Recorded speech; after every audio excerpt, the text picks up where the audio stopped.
पुष्पक, लंकेश का विमान। हार के लिए सच हो जाओ, सच हो जाओ।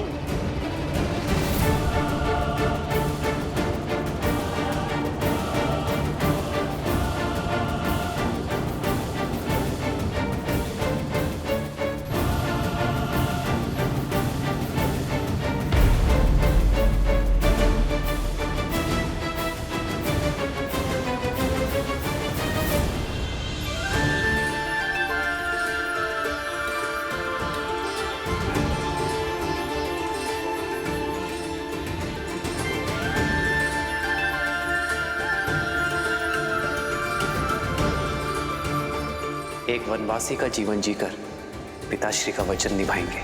इससे पूर्व अयोध्या वासी खोजते हुए हमें यहाँ आ जाए। हमें गंगा पार करवा दीजिए। श्री रामचंद्र कृपालु भजु मन हरण भव भय दारुणम नव कंज लोचन कंज मुख कर कंज पद कंजारुणम कंदर्प गणित अमित छवि नव नीला नीरज सुंदर। प्रभु आप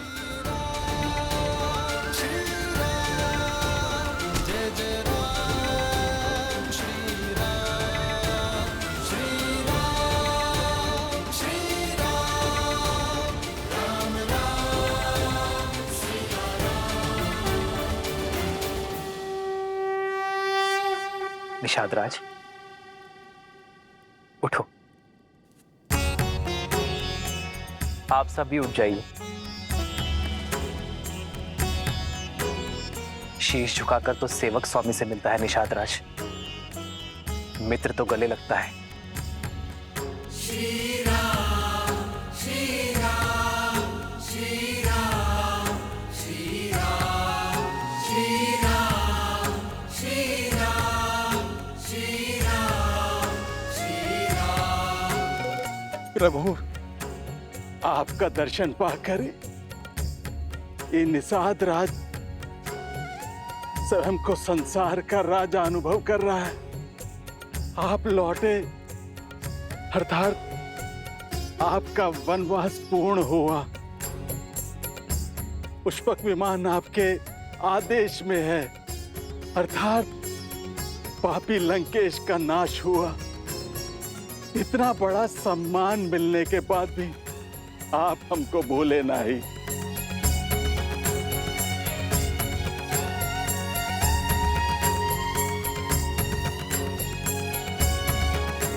कुछ देना ही चाहते हैं तो पुनः दर्शन देने का आश्वासन देके जाइए। महादेव ने चाहा तो यही होगा। अपना वचन निभाने के लिए आप इन निषाद राज के घर आए। आपने हमारा जीवन तार दिया प्रभु।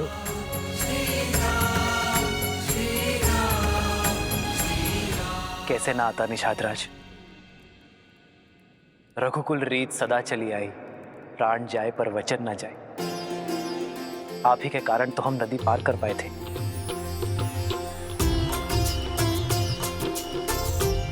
आप ही के कारण तो जीवन का लक्ष्य पाया। यदि आभार दिए बिना लौट जाता तो यहाँ का पुण्य कैसे मिलता निषाद राज।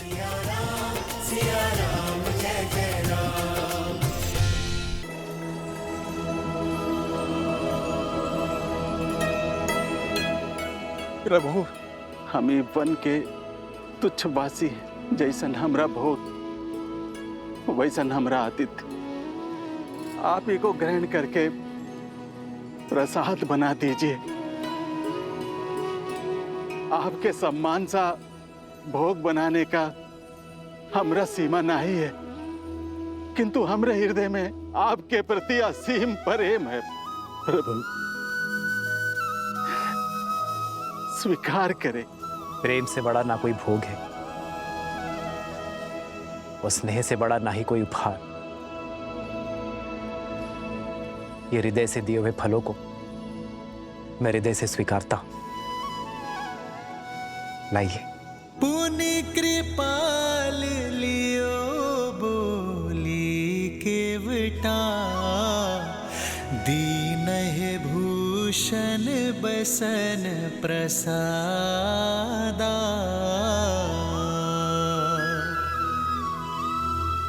बचन सुनत उपजा सुख भारी, परयु चरण भरि लोचन बारी। आपके साथ और सहायता के लिए कोटि कोटि धन्यवाद। जो हाथ संकट में बड़ा वो सुख में भी साथ रहना चाहिए।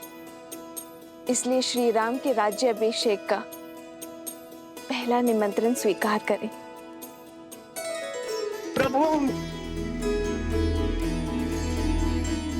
प्रभु, पांव की धूल को माथे का तिलक बना रहे हैं। हम जैसे तुच्छ को अपने राज्याभिषेक में अतिथि बना रहे हैं। आपके समान कोई नहीं, कोई नहीं प्रभु, कोई नहीं।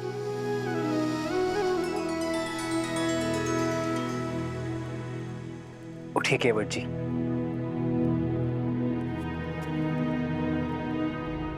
जब सूर्य का प्रकाश राजा और रंक में भेद नहीं करता, जब चंद्रमा की शीतलता उच्च नीच में अंतर नहीं करती, जब प्रकृति का कोई भी अंग समानता की परिभाषा को भंग नहीं करता, तो हम क्यों करें? और वैसे भी दुख के हर क्षण से लेकर सुख के हर क्षण तक जो साथ है, वही तो है सच्चा मित्र। आप भी भगवान हैं केवट जी। भगवान तो मनुष्य को भवसागर पार करवाते हैं, और आप एक क्लांत पथिक को।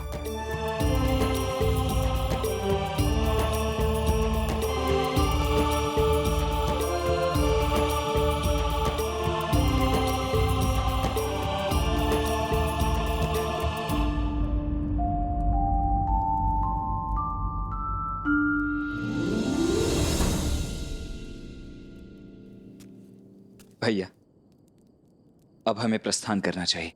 दिन ढलने के साथ साथ अयोध्या वासियों की आस भी ढल रही होगी।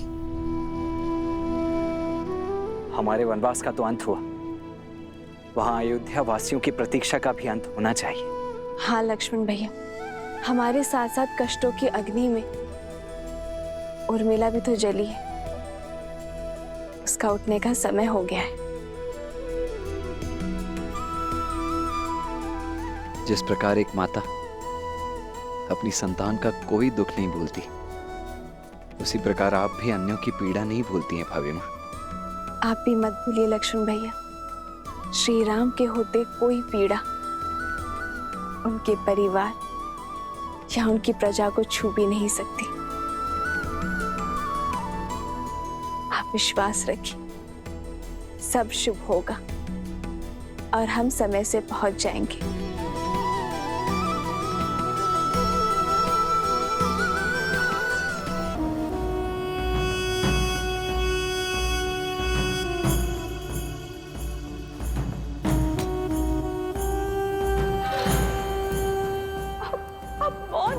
भैया, क्या आपको मेरे शब्द सुनाई नहीं दे रहे या समझ में नहीं आ रहे? अपनी जाति परिवार की इतनी बड़ी हानि जानकर भी यूं ही निश्चल रहोगे?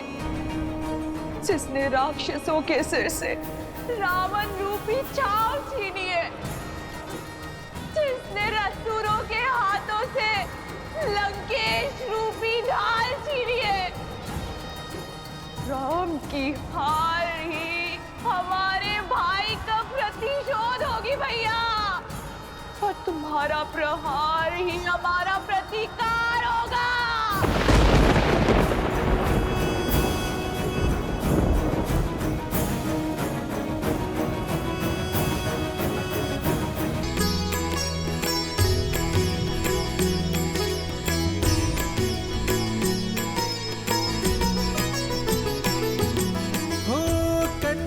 कलश विचित्र सवारे, सबहि धरे सज निज निज द्वारे।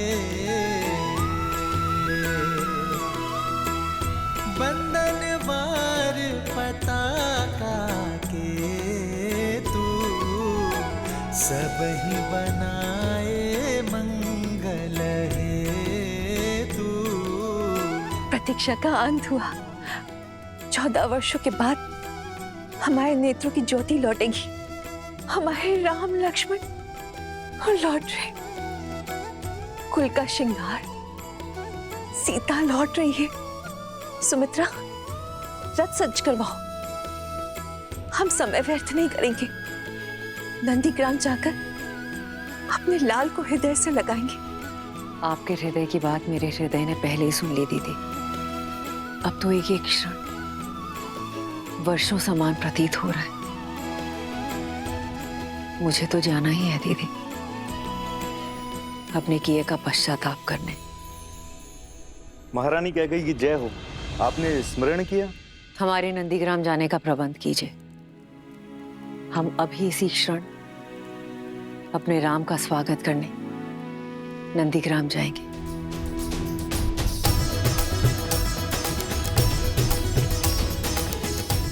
अब हमारे अयोध्या में खुशियां होंगी। आज हमारे राम का ही नहीं, अभी तो पूरी अयोध्या का वनवास खत्म होगा। और आज राम के तप का और भरत की तपस्या का फल मिलेगा। वो देखो, वो माता जा रही है। उन्हें तो देखना भी मत, उनकी तो छाया भी अशुभ है।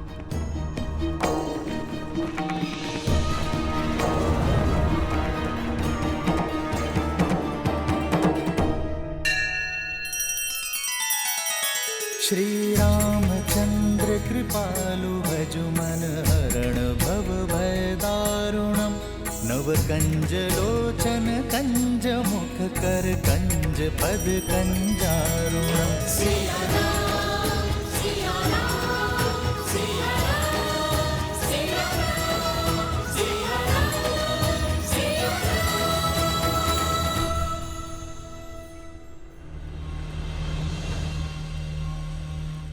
हमारे प्रिय भैया रावण, उनका वध हो गया है। राम की हार ही हमारे भाई का प्रतिशोध होगी भैया, और तुम्हारा प्रहार ही हमारा प्रतिकार होगा।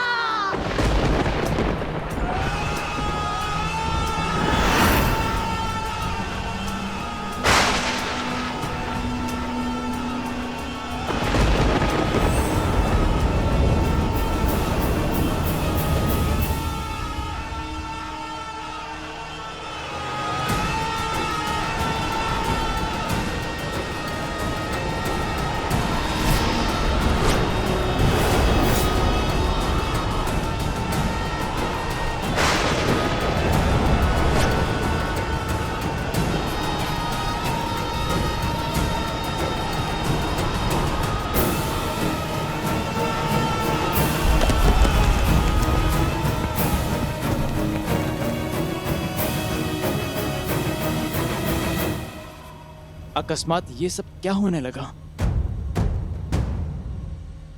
सुख के रंग में शोक किए काले कैसी महादेव। माँ, क्या ये अंधकार किसी अनिष्ट का सूचक है? हाँ पुत्र, इस संसार में जब जब धर्म ने अपने पग पसारे हैं, तब तब अधर्म ने भी उसे चुनौती देने के लिए अपना सर उठाया है। जब जब न्याय जगमगाया है, तब तब उसकी छवि धूमिल करने के लिए अन्याय भी संसार में आया है। और आज जब अच्छाई का नाद बजा है, तो उसे उत्तर देने के लिए बुराई के शस्त्र मुख का शंखनाद तो होना ही था।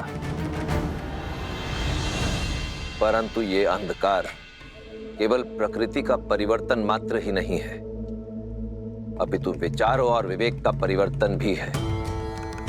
रावण रूपी शत्रु बाहर था, हमारे सामने था, इसलिए उसे हम शस्त्र या अस्त्र की सहायता से पराजित कर सकते थे। परंतु उस शत्रु का क्या, जो हमारे अंतर्मन के भीतर छिप कर बैठा है, क्योंकि ना तो उसे कोई अस्त्र काट सकता है और ना ही कोई शस्त्र मार सकता है। अर्थात श्री राम की सबसे कठिन परीक्षा अभी तक शेष है। हाँ पुत्र, परंतु ये भी सत्य है कि कष्टों और कठिनाइयों की अग्नि में जलकर ही स्वर्ण कुंदन बनता है और नरों में श्रेष्ठ नारायण के ज्ञान रूपी प्रकाश को प्राप्त करने के लिए अज्ञान के इस अंधकार का होना भी अनिवार्य है कि राम के अयन की चुनौतियां अभी शेष हैं। बुराई पर अच्छाई की विजय अभी शेष है। रामायण की सीख अभी शेष है।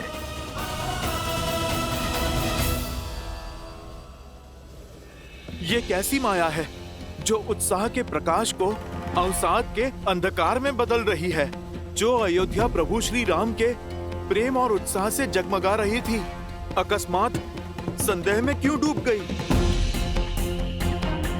नहीं, राम भक्त हनुमान ये कभी होने नहीं देगा।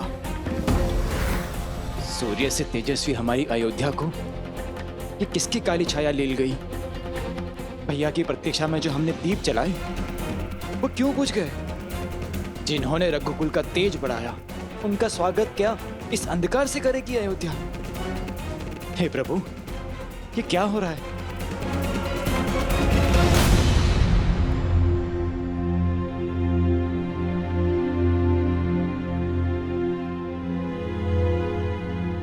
सूर्य भगवान, आप भले ही इस संसार के लिए प्रकाश के देवता हैं, पर मेरे लिए ज्ञान का पुंज हैं। आपका शिष्य हनुमान असमंजस के अंधकार में है। अयोध्या पर फिर से किसी की कुदृष्टि पड़ी है। अयोध्या वासियों की बरसों की प्रतीक्षा रंग लाने को है। उनके प्रभु श्री राम आने को हैं, जिन्होंने इस संसार में धर्म का प्रकाश फैलाया है। उनका स्वागत इस अंधकार से नहीं हो सकता सूर्यदेव। उनके आगमन के क्षण को तेज से भरने के लिए ये हनुमान आपका आवाहन करता है सूर्यदेव। इस काली रात्रि को जगमगाने के लिए आइए।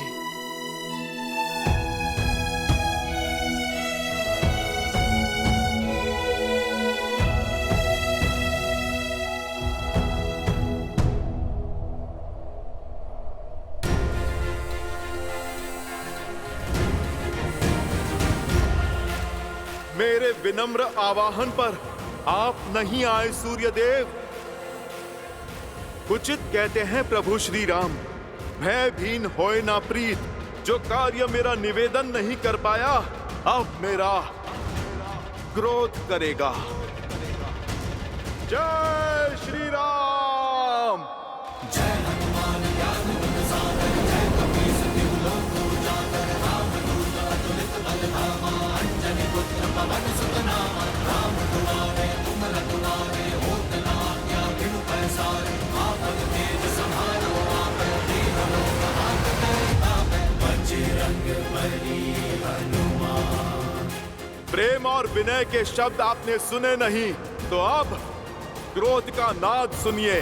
मैं पवन पुत्र हनुमान आपको उदय होने का आदेश देता हूँ, और यदि आपने इसे भी अनसुना किया तो बालपन में जो मैंने भूल से किया वो आज जानबूझकर दोहराऊंगा। मैं आज फिर से आपको निगल जाऊंगा।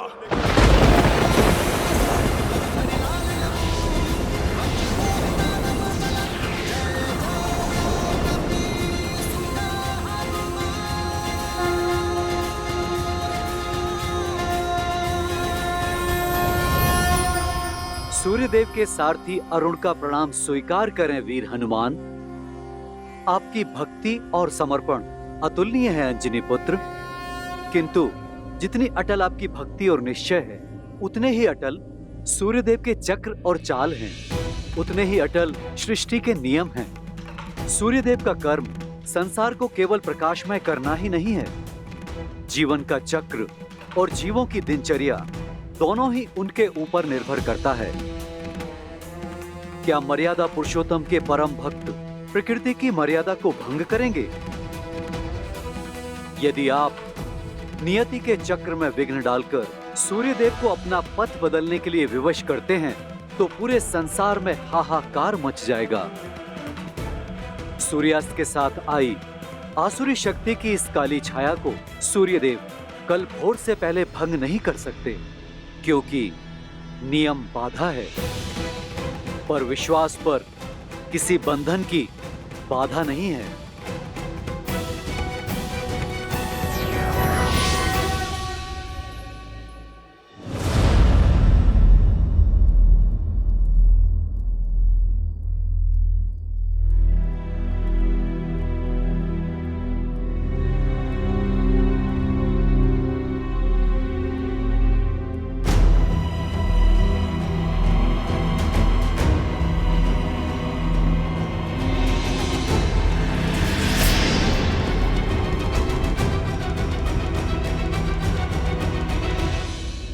आप यहाँ क्यों आई है रानी कैकई? भैया के वनवास देने के पाप को मैंने भैया के कहने पर क्षमा किया, किंतु उसके कारण मेरी भाभी माँ का अपहरण हुआ, जिसे मैं कभी नहीं भूल सकता।